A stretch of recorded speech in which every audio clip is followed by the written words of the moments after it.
Thanks for watching another video from the Skinny. Today we are gonna go over putting the starter clutch back in, getting the engine all put back together, and see what else is going on. I got a few other projects I'm gonna show you in this episode. So again, thanks for watching. Hope you like what you see, and leave any comments on what you want to see next. Thanks. People showed up. I got a little overexcited and didn't wait to start filming before I pulled the old starter out. So here is the old starter. It was a little bit, it came off by hand.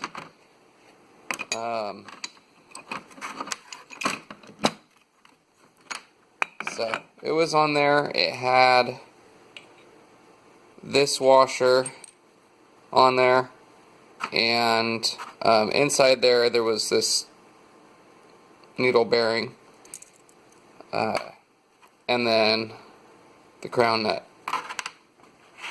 The new starter clutch has the needle bearing already in there, and just take that off. Don't forget about the washer. And it just slides on there. There is a little key shaft.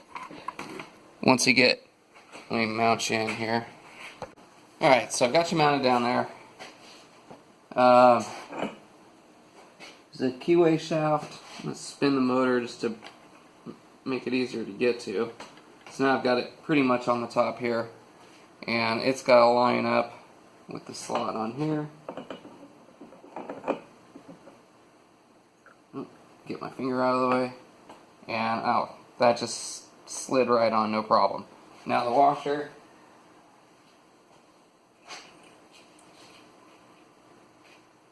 I'm going to clean this up a little bit and hunt down a little bit of Loctite. There it is.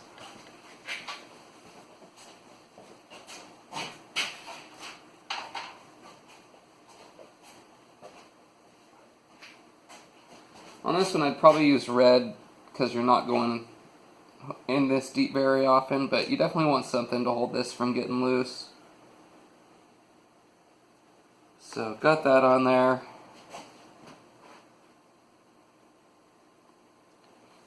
This has some labels. Let's see if you can see that.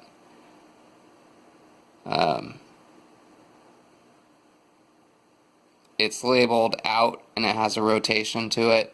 So you definitely want to pay attention.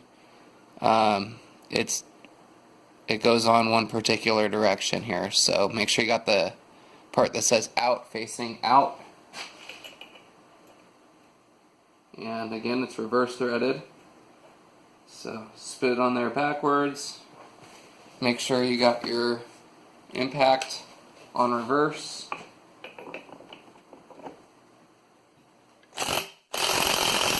Just cinch that down. I was holding the clutch on the other side just to keep it from wanting to spin while I was doing that.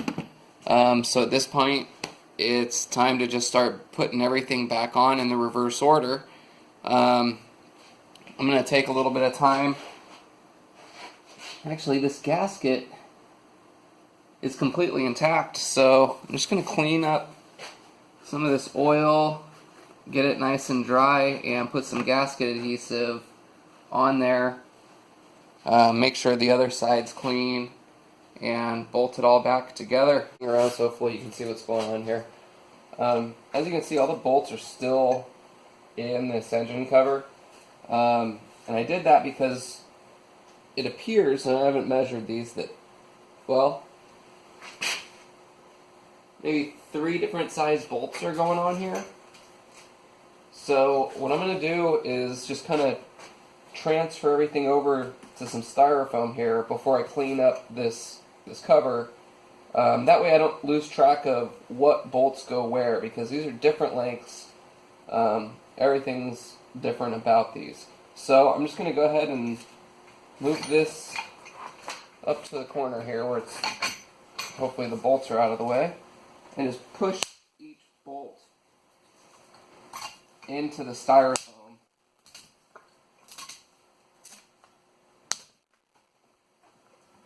And that way I know where those bolts go when I take them out here. So now I've kind of got a little pattern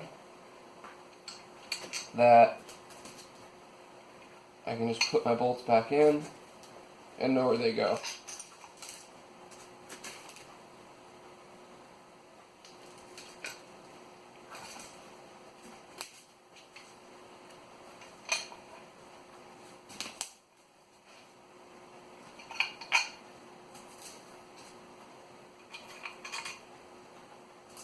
So I have this piece of styrofoam laying around. If you've got something else that just makes for a quick little hold, yummy, for those bolts, that way when you get back here you can start cleaning up, not worry about where those bolts go.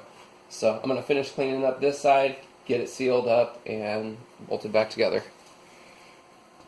One of those important things that I should probably have put in here earlier was after you get the starter clutch in, you got to make sure you put this gear reducer back on. It was pretty easy to do. Yeah, okay, so there's the gear reducer, and if you just kind of slip it in like that and get it, there's a little little spot it lines up in there. So you get that in position, you get the teeth aligned.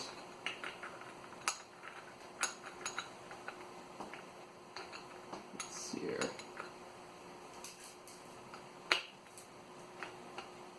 Alright, so I've got the teeth aligned, and then this was actually still stuck back in there, so it holds that gear reducer on. So once you get it all lined up, that pin bottoms out in there, and the gear reducer's on. The teeth mesh up nice and flush, so just thought that was important in case you take those parts away, or didn't put those parts back on before you put the starter gear back on. Well, it's still very easy to just slip that in there, push that in, and then when you go to bolt everything back up, right here on the cover, let's see, will it fit over that nut?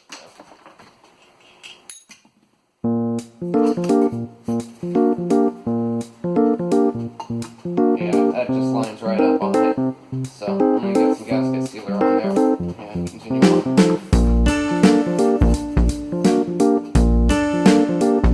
Gasket dressed, and I'm going to start bolting this thing back together.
Alright, got all those on.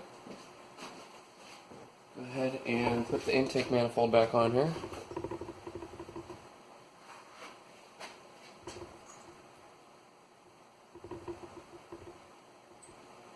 Now, because I've got the oversized carburetor on and the Uni air filter, I need this to go on the opposite way of most GY6 motors, so it faces the front.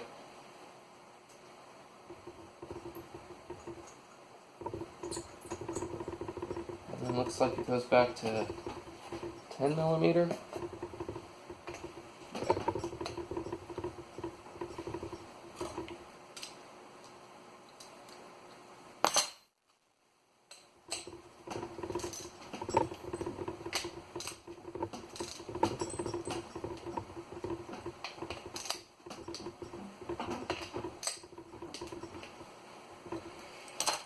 Okay, so to get this thing back in now, we've got all the nuts and bolts back in that need to go in for now. And I'm going to go ahead and get it back in to the swing arm. And instead of hanging it with the mounts, I'm just going to set it in there for right now. One thing that was really difficult when I was taking this out was getting access to the oil cooler lines. Let's see if you can see them here. So these oil cooler lines are at the bottom of the motor in the front. You can see them there and there. They're difficult to access when that thing's on the swing arm and bolted in place. So the oil cooler itself is mounted to the front section of the Rover, so I'm going to be having to get that back into the garage and get the two pieces bolted back together at the swing arm before I can mount this, before I can hang this back in. So to do that, I've had a lot of other projects going on at the same time. Let's see here.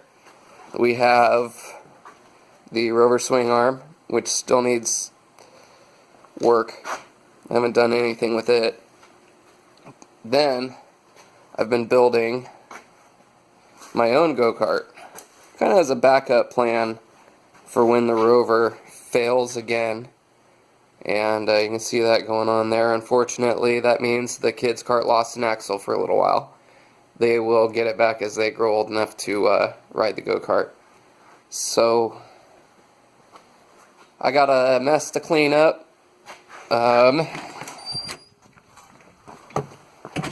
Another project I've got going on is I am helping a friend with building a shed.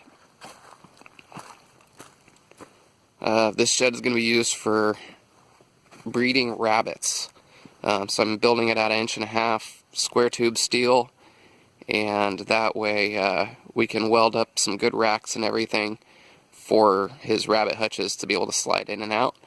Overall, this thing's 5 foot by 12 foot as far as the square footage goes, and on the short wall it's 8 foot. On the tall wall it's 10 foot. Right now it's leaning on its, leaning on the 10-foot wall side.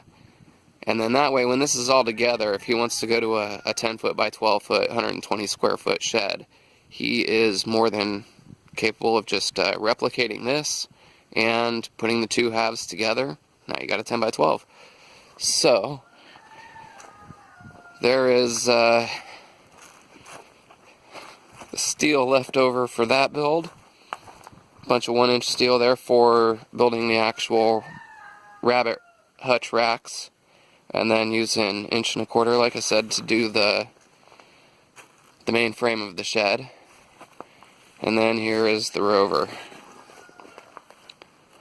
Just dragged it out here. I'll put a link up for those tractor forks. If you got an old bent up bucket you don't care about, those things are great. Otherwise, they'll probably bend your bucket. But yeah, there's the Rover. Gonna get that pushed back into the garage, and unfortunately a lot of stuff I wanted to fix isn't going to get fixed this time, but I need to get this thing back together and finish up a bunch of other projects at the same time. So thank you all for watching. Please subscribe if you liked what you see, share it with your friends, and check out my website at www.the-skinny.com. Skinny with 3 N's, just like the channel. Thank you very much.